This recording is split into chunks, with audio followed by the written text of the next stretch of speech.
Ο αγαπητός μου Μιχαήλ. Τι έχετε να μας πείτε?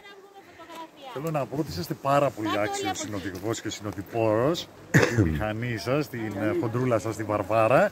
Κι εγώ είμαι εδώ. Η πρόεδρina μας. Η πρόεδρος έχει να μιλήσει με τα καλύτερα λόγια. Εγώ, ναι, τα καλύτερα έχω να πω για τη Βαρβάρα. Είναι εξαιρετική. Απλά λίγο βάρβαρη.